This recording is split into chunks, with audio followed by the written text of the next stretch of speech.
ассалому алайкум видандагони гиромӣ. пешниҳоди шумост барномаи иттилоотии хабар аз телевизиони Баҳористон. нахуст дар хати хабарҳо. санҷиши дониши хонандагон дар имтиҳонҳои марказонидашудаи дохилшавӣ. эмгузаронӣ барои кӯдакон муҳим аст. бунёди муассисаҳои таълимӣ дар шаҳру ноҳияҳои мамлакат. шарҳи барнома. мувофиқи ҷадвали муқаррарнамудаи маркази миллии тестии назди президенти ҷумҳурии Тоҷикистон аз 1 то 7 июли соли равон дар 48 маркази имтиҳонӣ даври асосии имтиҳонҳо баргузор гардид. эълони натиҷаҳои имтиҳонҳо аз ҷумла хол ва баллҳои ба даст овардаи ҳар яке аз довталабон ва ба озмуни тақсимот роҳ ёфтан ё наёфтани онҳо санаи 19 июл дар назар дошта шудааст. аз рӯзи охири имтиҳонспорӣ ҳамкорони мо сӯжа мода намудаанд. имрӯзҳо дар 48 нуқтаи имтиҳонспорӣ ки дар 18 шаҳру ноҳияи ҷумҳурӣ воқеанд, довталабон ҳозир шуда аз рӯи ихтисоси интихобнамудаи худ имтиҳон супурда истоданд. аз ҷумла дар маркази имтиҳонии 0107 воқеъ дар муассисаи таҳсилоти миёнаи умумии рақами 54 шаҳри Душанбе раванди имтиҳонспории довталабон дар сатҳи зарурӣ ба роҳ монда шудааст. тавре масъулин иброз доштанд, имсол барои хадамкунандагони синфҳои нуҳуми муассисаҳои таълимӣ имконияти супурдани имтиҳон муҳайё гардидааст. дар ин маркази имтиҳонӣ имрӯз довталабони синфҳои нуҳум имтиҳон супориданд. хотиррасон менамоем ки дар соли равон тариқи маркази миллии тестӣ 10033 нафар довталабони синфи нуҳум ҳуҷҷат супорида дар имтиҳонҳои дохилшавӣ роҳ ёфтанд. имрӯз дар маркази имтиҳонӣ мо 390 довталаб ба қай гирифта шудааст ки аз инҳо 370 нафар иштирок дорад.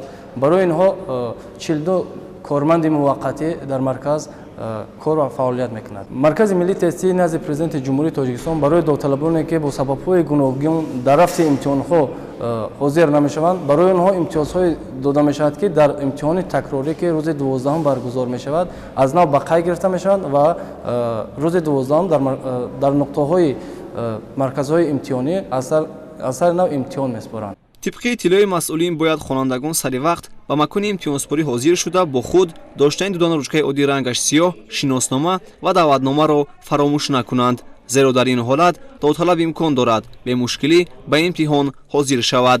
тавре маълум гардид, дар нуқтаи имтиҳонспорӣ довталабонро нахуст санҷиш гузаронида ба қайд гирифтанд. дар синфхонаи имтиҳонӣ ба довталабон рафти имтиҳон фаҳмонида шуда тарзи пур кардан, ҷобаҷо гузоштани ҷавобҳо ва дигар амалҳо дар тахтаи синф нишон дода шуд. тибқи иттилои масъулин дар маркази имтиҳонии 0107 барои супоридани имтиҳон 26 синфхона ҷудо гардида шумораи умуми довталабон 390 нафарро ташкил медиҳад. тавре маълум гардид, вақти муайян гардида барои имтиҳон 3 соату 40 дақиқаро ташкил дод. маърузи қайд аст ки дар синфхонаҳои маркази имтиҳонспорӣ камераҳои назоратӣ насб карда шудааст ва ҳар як довталаб таҳти назорат қарор дорад.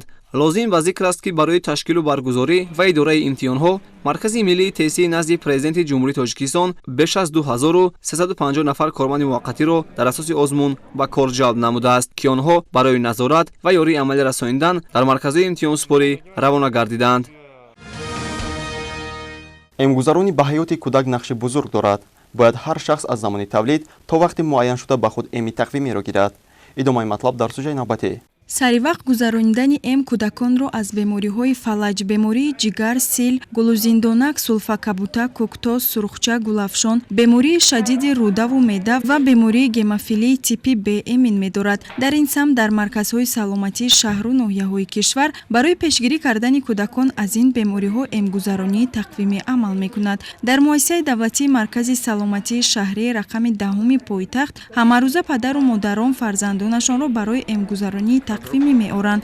тавре мутахассисони соҳаи тиб иброз доштанд, эмгузаронӣ яке аз самтҳои асосӣ ва нигоҳдорандаи саломатии кӯдакон маҳсуб ёфта, он аз вақти таваллуд то синни 6 солагӣ гузаронида мешавад. гузаронидани эми тақвимӣ дар ҳаёти ҳар як кӯдак шарт ва зарур аст. бояд қайд кард ки дар марказҳои саломатӣ эмгузаронӣ ройгун ба кӯдакон гузаронида мешавад. пеш аз эм кардани кӯдакон аввал тифл аз назари духтурони оилавӣ гузаронида шуда, сипас иммунизатсия карда мешавад. эмгузаронӣ яке аз самтҳои асосӣ ва нигоҳдорандаи саломатии кӯдакон маҳсуб ёфта, духтурон кӯшиш менамоянд ки барои ба пуррагӣ фаро гирифтани онҳо корҳои таблиғотиро миёни волидон ҷоноб намоянд. ин аст ки кормандони маркази зикр гардида ҳамеша миёни аҳолӣ суҳбату вохӯриҳо ва корҳои фаҳмондадиҳӣ барои эмгузаронии кӯдакон ба роҳ мемонанд, то ки падару модарон дарк намоянд ки иммунизатсия барои саломатии фарзанди онҳо нақши бузург дорад. аз ин рӯ волидонро лозим меояд меояд ки барои гузарондани ҳамин гуна намуди М нисбати кӯдаконашон бетараф набошанд ва сари вақт фарзандонашонро М гузаронанд. сохтмони муассисаҳои таълимӣ дар шаҳри Душанбе ба худ вусъати тоза касб намуда аст. ин аст ки дар ноҳияи Исмоилӣ Сомонии пойтахт таълимгоҳи рақами 14 бунёд гардида истодааст. гузориш дар ин хусус.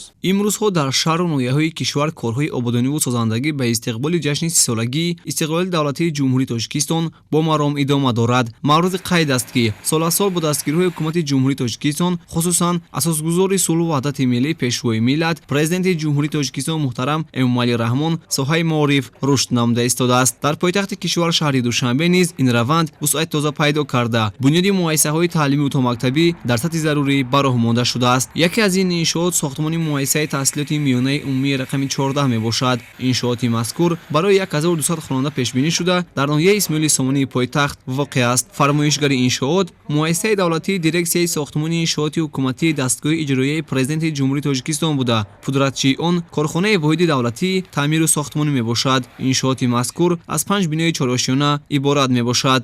айни замон корҳои сохтмонӣ дар муассисаи таҳсилоти миёнаи рақами 14 барои 1200 хонанда бо маром идома дошта иншоот аз 5 бино иборат мебошад. айни ҳол дар иншоот корҳои андовакунӣ дохили бино идома дорад. дар сохтмони мо зиёда аз 40 нафар коргарони маҳаллӣ ба кор ҷалб кардиданд.